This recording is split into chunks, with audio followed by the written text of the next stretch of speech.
Welcome to the Building and Growing podcast. We're delighted to have Lewis Chawko with us from RevOps Consulting. Welcome, Lewis.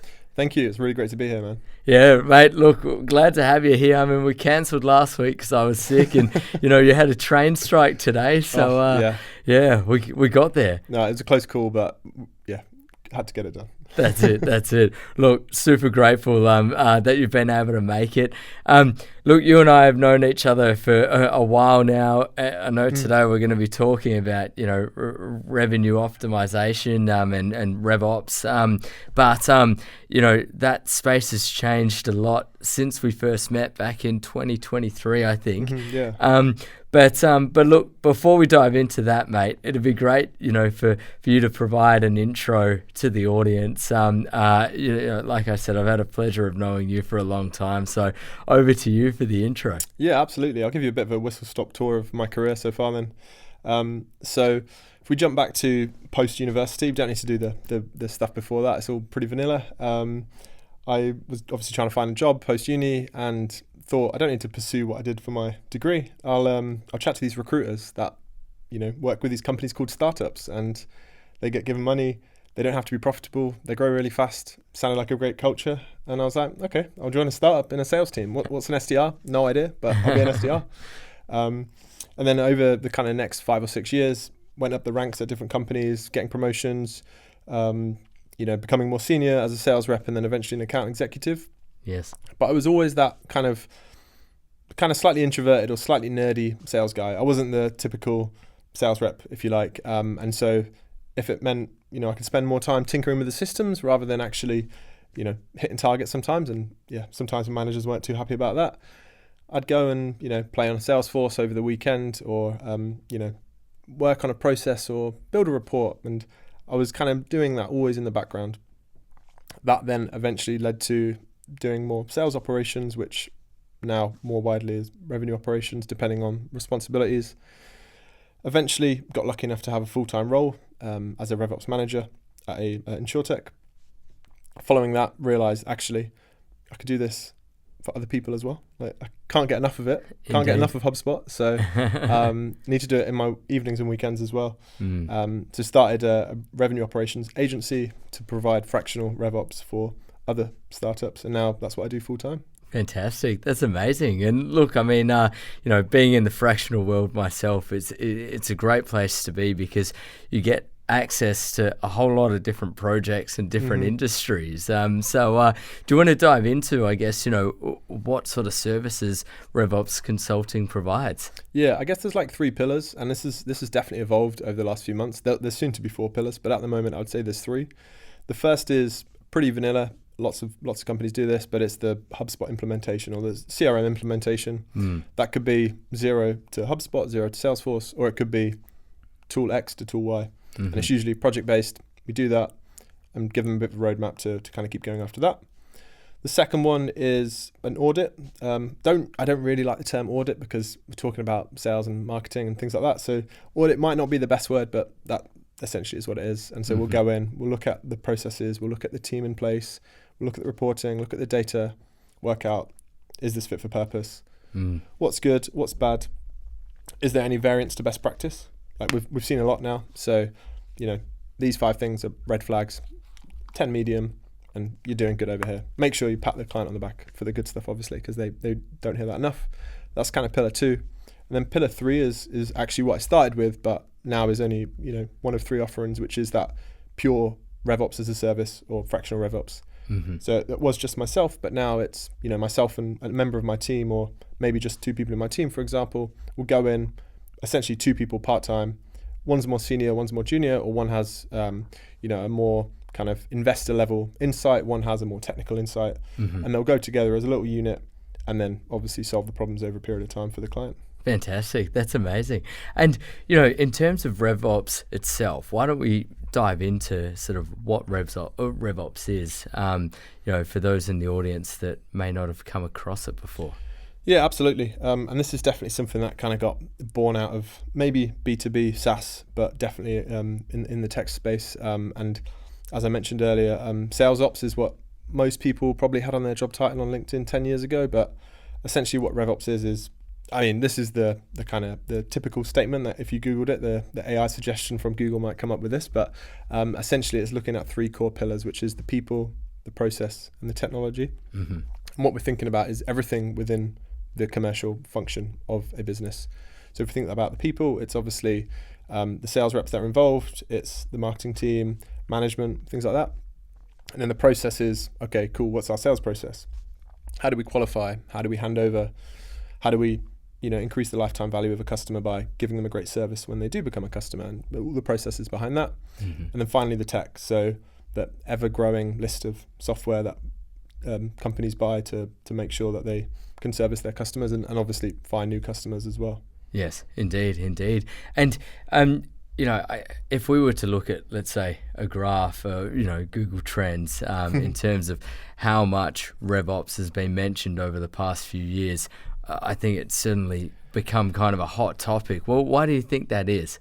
I think there's probably 2 things. One is that it's a bit of hype. So as with lots of things that go viral or semi-viral or whatever you call this, I would definitely say there's a bit of hype. And so people see lots of other people doing something and they're like, I want a bit of that. Mm.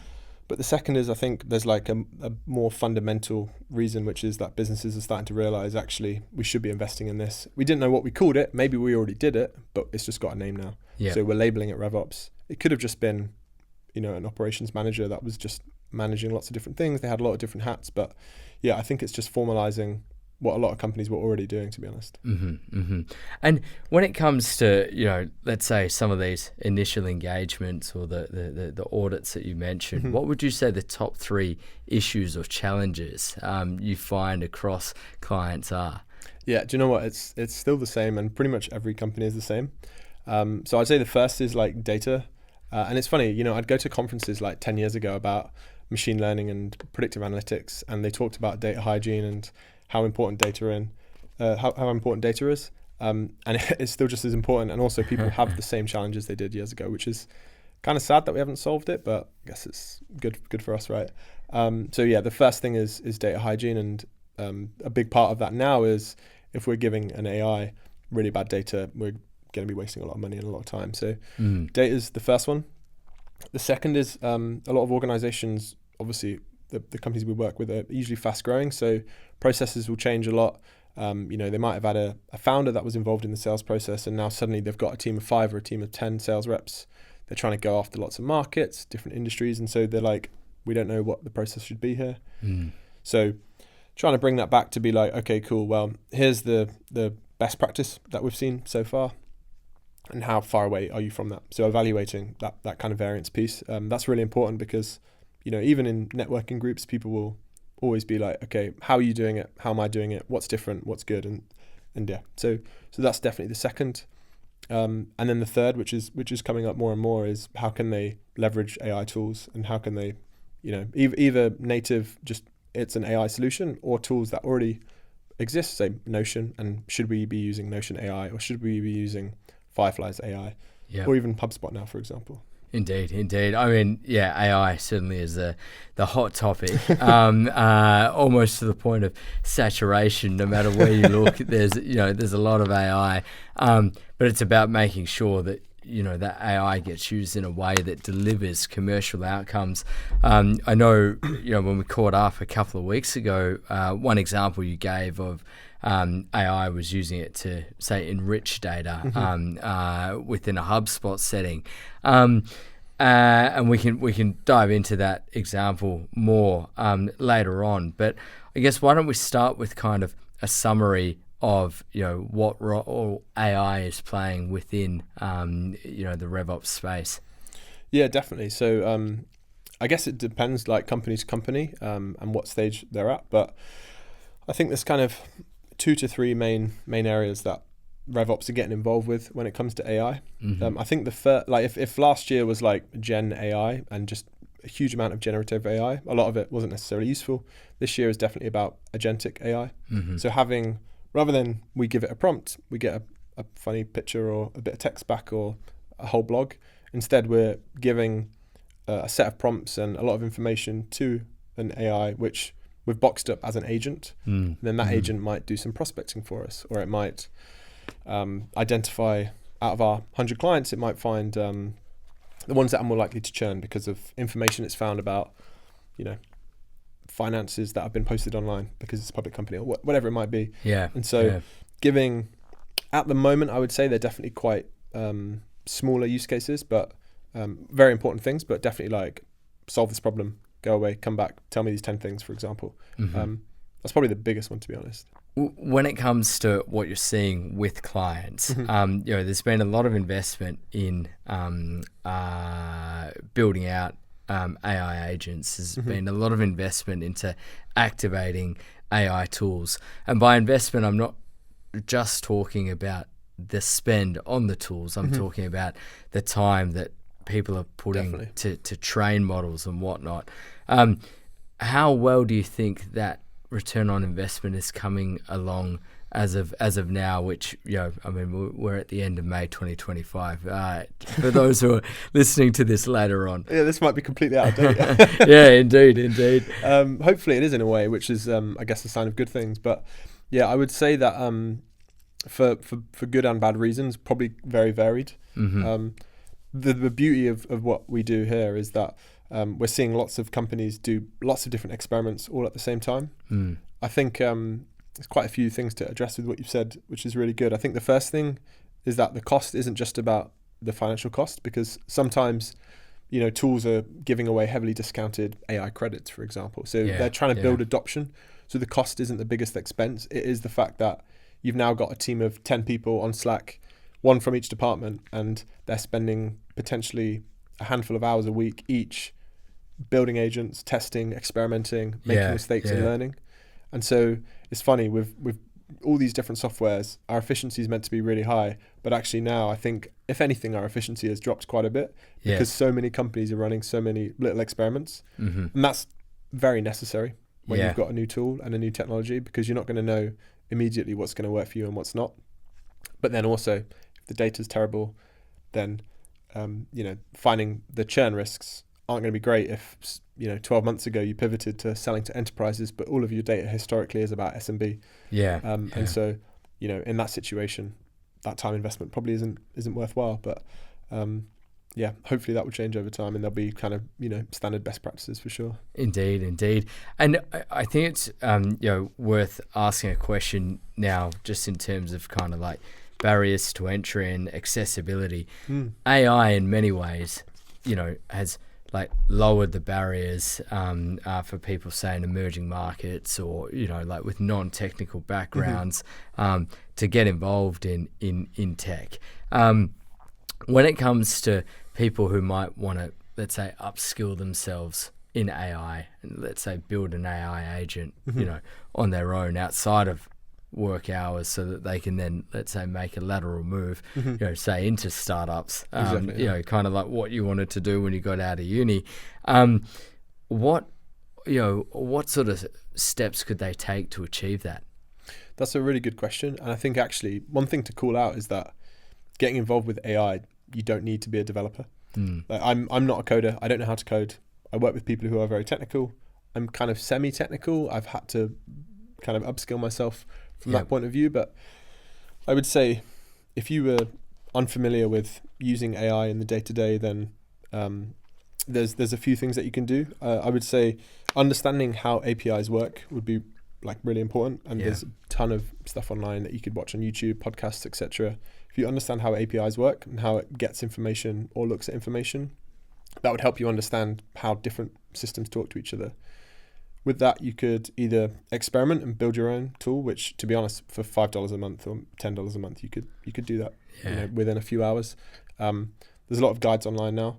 If you spend any amount of time on LinkedIn, someone will try to flog you a lead magnet of their AI prompts or the AI agent they've built. To be honest, there's some bad ones, but there's a hell of a lot of good ones as well. So I would say, if you start with something like a Zapier or Make, you've got your own AI instance that's private, and you're not sharing that data with them. For example, you've checked all those boxes. Then with a few YouTube videos, you can be up and running within a matter of hours, to be honest. Yeah, fantastic. And when it comes to like hosting those AI agents, I suppose many people know about ChatGPT, but are there any other sort of providers out there that you recommend people have a look at? Yeah, I would say Claude is my favorite. I don't know why, the bias has just happened, and hopefully that will change over time, because I don't want to have a bias, but then equally, kind of part of a different topic, but there are situations where you can use different models for different scenarios. Yeah. So you can almost give 3 different ones the same prompt, and then the second one will learn from the first one, the third one will learn from the other 2. Yeah. And so even if maybe because everyone got a ChatGPT account first, because OpenAI kind of was the first in this, doesn't necessarily mean that you have to just stick with one. Mm-hmm. Fantastic. And you gave a couple of examples before about rather complex topics when it comes to churn prediction or prospecting. I think a lot of users are used to typing in a prompt and then getting an answer from the AI tool within a few seconds. When it comes to some of these more complex pieces of work, like creating a churn prevention AI agent, what sort of timescales are we looking at when it comes to you're giving them a prompt and then they're coming back with like the model on what customers are going to churn and why?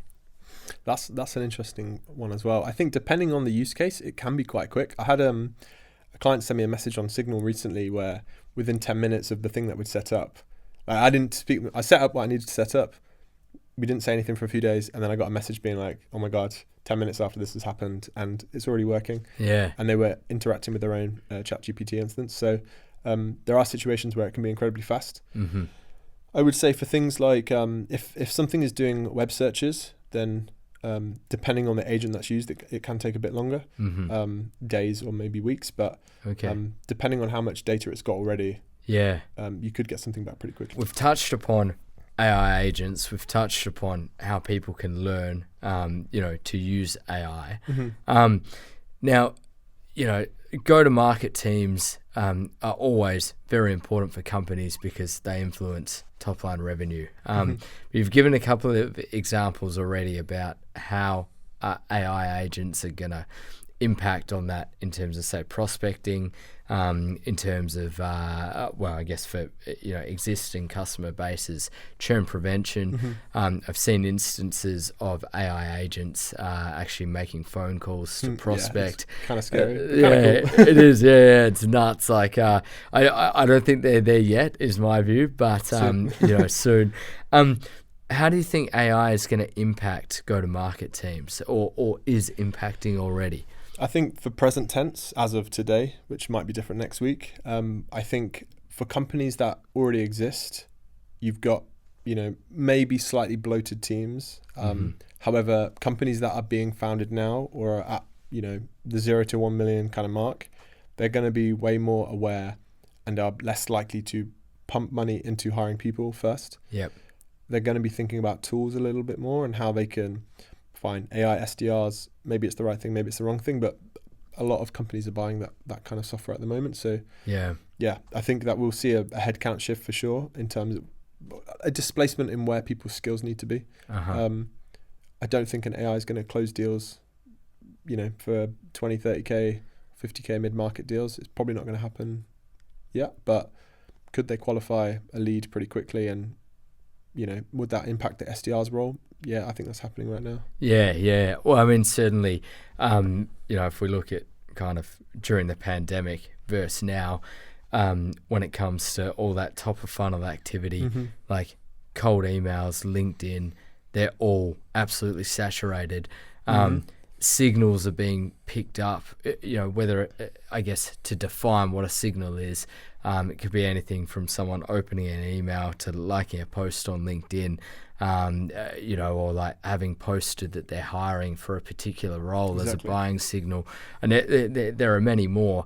It seems like, I guess, everything I've just described then, in terms of cold emails and signaling, that can all be done already by AI. Yeah, I mean, I use tools myself at our business, but then equally every client has a software that they can just give it a prompt. Either or, this could be completely automated, what I'm about to describe, or it could be that an SDR clicks a button and it works. But essentially, if they've got a list of 100 prospects, whether it's a new list, something from marketing they want to enrich, whatever it is, there are AI agents right now that could be fully embedded in an SDR's process, where it will give you a sales focused summary. It will do that kind of research element to it. Yeah. Which, fine, when I was an SDR, you'd have to dig for 20, 30 minutes before you have everything that you needed about a specific person or company. Yeah. All of that takes seconds to a couple of minutes now, but to do it at scale. Yeah.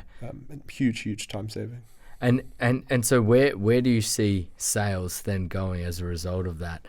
Like how, clients that you see doing well, how are they doing well? What are they doing well that's allowing them to grow their revenue now? I think it's quite a maybe it's a bit more of a soft skill. Well, I guess there's two elements. The soft skill is definitely like the openness to similar with like if you were doing an A/B test, right? You've got your process, you know how we're going to win deals. That's our A. Mm-hmm. But then 10 to 20% should be experimented on, should be tested. It's the same with if you were using a different cold call line. There should be an element of test to it, for sure. But then I think the second part is especially when it comes to AI investment and sales teams that are doing well, it's when they're able to, and if we think of like investor level conversations for next year and things like that, it's how well are they predicting what their revenue is going to be. Mm-hmm. And I think, sales reps are notoriously bad at forecasting, and there's lots of ways of automating that. There's a huge market of softwares that do that. But I think if you've got AI that's got really good context into what's happening, especially when it comes to forecasting, if you raise your Series A now and at the end of next year you want to have another 20 mil or 50 mil for your Series B, starting to get insight into that now is going to put you ahead of so many other companies that are looking for that next fundraise. Yeah, I think that's a really interesting point there, and it'd be great to dive a level deeper into it. Mm-hmm. So, what is AI doing, or I guess what data points is AI considering when it's doing that forecasting that may have been previously, not taken into account by teams? Yeah, I guess it goes back to the data and what you're giving it. So there are more advanced software and there's less advanced software in, say, the call intelligence space, for example. Mm-hmm. So we use a few internally. I don't want to name names because there's a hell of a lot out there. I don't have any affiliations to any, but you can Google it and find out. That some of them will be able to look at the tone that someone's having on a conversation that might get overlooked or might be misinterpreted. Like you might interpret if you're the sales engineer, I'm the AE. Yeah. We're speaking to a prospect. I think bloody hell, this has been a good demo. You're like, no, there was these 5 things that went wrong. That probably doesn't go in the CRM now, whereas the AI that's observing these calls, for example, will be able to pick that up. And so that might identify it as a risk, for example. And then equally, depending on, let's say, it's enterprise and you've got a spiced methodology versus a medpic methodology, for example, if you're giving it the information to say, we want to look at these 20 different points about the qualification of said deal, it can look at every single conversation you've had. Yep. Humans, we all have recency bias, so we'll go, oh yeah, that was a great phone call, and forecast category's gone up, gonna get it signed this week, all the rest of it, but actually they haven't thought about the 100 different emails and the 10 different phone calls. And humans will never be able to process that information. Indeed. AI 100% can. Yes. Yeah. Fantastic. No, I love that. And certainly I guess it brings me to think of one of my other clients who is, they're in the health and safety space, and their generative AI is able to look at every single risk assessment that's being completed and highlight amazing risks and controls, like grade how well people have, assessed a risk and then controlled it. That is a perfect use case. Yeah, because you can't have a health and safety person next to every worker. So, exactly. But love it. Anyway, back to sales. We've alluded to this briefly before in terms of new companies relying more on AI, whereas existing companies have existing teams and processes. What do you see happening in terms of layoffs as AI improves? Yeah, I think just with every technological change, just with every big moment that we've had, whether it's COVID or anything else, market uncertainty, economic downturn, etc. There'll be headcount shifts that will drop down, but the people that, like even myself included, like in a year's time, if I don't keep on top of my knowledge and my ability to perform, then it's going to be hard for me to stay in business. Everyone needs to adapt to evolving technology, and how things change. So yeah, it's probably going to get tougher for people, but then the people that are more adaptable, like whether we like it or not, it's the same with when we stopped using horses for transport and we started using cars. Yeah. Tough.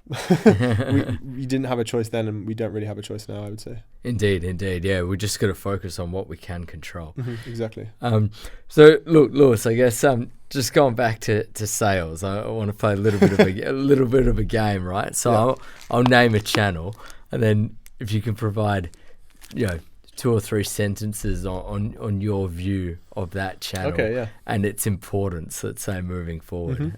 So let's start with cold emails. I think, do you know what? Okay. I think it's arguably the best channel. Yeah. Because if you get the first 10 words, if I look at my watch and I get an email, if that is relevant to me, you are 100% going to disrupt everything I'm doing. I'm going to engage with this email. Yes. LinkedIn, maybe you could do that a little bit, but I still think email is perfect for doing that. Fantastic. All right. Cold calls. I'm never going to answer my phone. That's my bias. But I think depending on the industry, like I've worked with a few different industries where cold calling is really important. Sometimes less so. I think it's still industry specific, but yeah. I'm going to split this one into 2. First one is SEO, search engine optimization. Second one is generative engine optimization. Oh no, that's what I was going to mention that. Okay. Well, I think that there's some data that has been released around this recently, around like the fall of SEO, and then also like if you're not I guess it depends on the search engine you're using, because some of them will reference like the gen part of this. The AI will reference maybe 5 different ones, whereas previously, I remember when we first started to see the AI summaries, it would just reference one, which then creates a huge bottleneck of traffic, and if you're not that number 1, then tough. However, now I mean that's something that we're looking at as well ourselves with clients and internally, because I feel like that's probably gonna, from a organic point of view, is probably going to be the biggest one that changes, that we've just not seen before. Yes. And we can't control what Google's going to do or what Bing's going to do. Indeed. So that one is kind of scary but kind of cool. Yeah. It's interesting because it's not necessarily going to be in the company's own words. Like this is also true. GEO will summarize it in the way it wants to summarize it. That's a good point. Which may not be fully accurate. Which which there are some downfalls, but I'm sure we'll get over the accuracy eventually. I think one thing on that actually I've noticed is that I've been Googling to solve a problem. Let's say it's like, can I do XYZ on HubSpot? And someone has commented on a thread on the forums in HubSpot and said, no, you can't. Yeah. Here's a workaround. But then the generative response that I've been given says, yes, you can do this, but didn't tell me you have to scrap for a workaround. It's going to be really, really difficult. Yeah. They've just said, yes, you can do this. And I'm like, not quite there yet. That's right. Indeed. All right. Digital marketing in terms of paid ads. Excluding PPC, things like Instagram ads, LinkedIn ads. I think that I think they're both still evolving so much with actual generative AI in terms of the content. So the speed to generate really relevant ads when something trending, like if there's a TikTok trend or something on LinkedIn, someone's jumping on trends. Yes. Usually that's with like either user generated content or just organic content in general. I feel like with Gen AI, you can bring your ads into that equation too, which if you can do that faster than your competitors, then you're going to win. Yep. Fantastic. Account-based marketing. So going back to what I was saying about those sales summaries, I think again, like you're going to be able to do this faster than your competitors, then you're in a really big winning space. Especially if you can. I mean, go back 5 years and everything was hyper personalized, but was it really? Maybe not. I think we're seeing like another level of that, especially with tools like Clay. Yes. Yeah. Communities. So just for context, I'm in 17 different Slack. Like on the left side of my panel on Slack, I've got 17 different Slack accounts or communities that I'm in. Yeah. Only one of them is kind of mine with the clients. So there's 16 that are different communities. I haven't seen a whole lot of AI usage in them yet, apart from engaging with an agent to find help for something. Yep. Yeah, I haven't thought about that one yet. Yeah. And lucky last, events. Ooh. I think if you can, one thing, so the first sales role I had was at a B2B events company. We all, like once a year, we got to pitch an idea for like, no strings attached, this isn't going to happen, but what event would you think would be like the next amazing event for us to host for, execs and professionals? And the one that I pitched was a VR, AR kind of event. Oh, nice, yeah. But I think looking at it now, if you can have some kind of Gen AI or some kind of personalization, which is augmented with, let's say there's a QR code that you scan and then you have like an AI, something that comes up on your phone, for example, having that kind of augmented event experience, because there's so many events now, like we're in event season now, there's just so many, like they do get kind of boring. I feel like that would be a huge disruption. Yeah. It's like the AR element, everyone's got a smartphone, there's 20 different apps, or you don't need to download an app. So I feel like that would be a great way of kind of disrupting that. Fantastic. That's great. Look, Lewis, we've covered a lot in terms of RevOps and AI, but I wanted to check with you whether there's anything that, we haven't covered. I know, you did a lot of prep coming into this podcast, so just wanted to, loop back to you to see if we've missed anything. So I would say that when it comes to making decisions, when it comes to changing process, changing headcount potentially, and also changing the technology that you use, it's going back to that thinking about the total cost of ownership. Yep. Like lots of stuff is free or cheap, especially when it comes to AI. Yeah, there's lots of expensive things as well. But before you make these decisions, do really think about what is that actual cost to your business. If it's 10% of your team's time, that's a huge, huge expense. Is the ROI there? You're probably not going to know, but is that worth the investment? Yeah. And one other thing you mentioned earlier on as well about costs is the fact that credits at the moment are heavily discounted.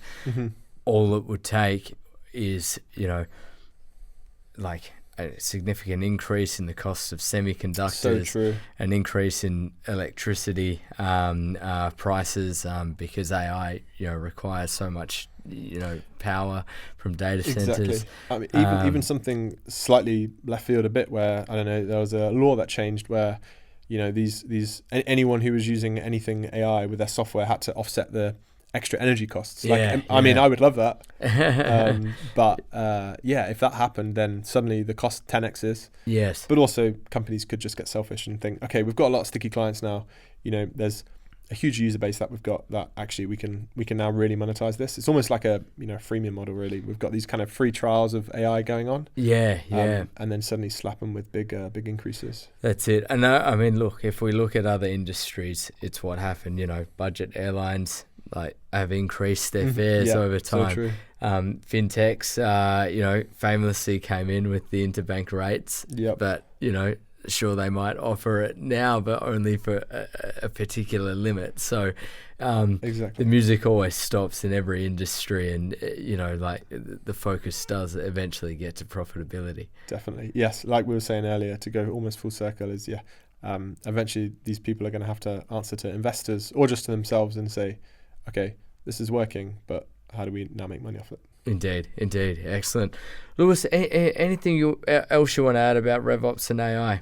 Yeah, so I think there's one thing actually that we kind of haven't really touched on it or addressed directly, but is worth calling out, is that if you're interfacing with AI at the moment, be aware of whether you're interfacing with something that's just a point solution. So if I'm just on Notion and I'm going to trial Notion's AI, for example, yes, it has access to Notion, but is that the best thing for the business? Or is there like a full, like we were talking about agentic AI earlier, there's tools like Dust, for example, where you can plug in every single tool you've got. And is the kind of accessibility to that information worth the things that you're going to be giving it or not? Maybe not. But yeah, I think it's something that's kind of I've been debating is just having lots of point solutions or having something that is like this holistic single point of failure potentially to think of it from a risk point of view. So kind of more food for thought, if anything. Yeah, indeed. And look, I mean, it's often hard, particularly as companies grow. Each team wants to bring in their own solution. Each Definitely. team, likes to think about something. I think where you're going is, you have that, one centralized point, which then, it helps in terms of the company overall, but it can be hard to align that to, it can be hard to sell that to each team internally, Exactly. Especially, manager has joined 12 months ago. They've hired 5 people in their team. They all have their preferences and, there's this cool shiny thing that we just used. These 2 or 3 different tools that we've used recently. But you've already got this other software. Yeah, there's a lot of that, and that will hopefully cause healthy disruption. Yes, indeed. Lewis, this has been fantastic. In terms of finishing off, are there any key takeaways you'd like to share with the audience? Yeah, I think the main thing for me is I'm going to have to quote the CEO or ex-founder of Morning Brew, Adam Lieberman here, and say that you should be hiring wrecking balls. Now that isn't in a destructive way, that's in like a really positive way. And if you think about that from an AI point of view, it's who's going to come into your business and have a positive disruption, and they're almost augmented with AI. Like, you want to have someone who is either open-minded or is, open to using AI completely normally in their day-to-day. We're talking about it all the time now, but we need to be acting like we're not talking about it all the time. Yeah. If you can find those kind of people, I think they're the kind of people that will help you 10x your business. Fantastic. Love it. Mate, thanks so much for joining me today, Lewis. This has been fantastic, and looking forward to, continue to watch the changes in RevOps and I guess, the broader tech space as a result of AI.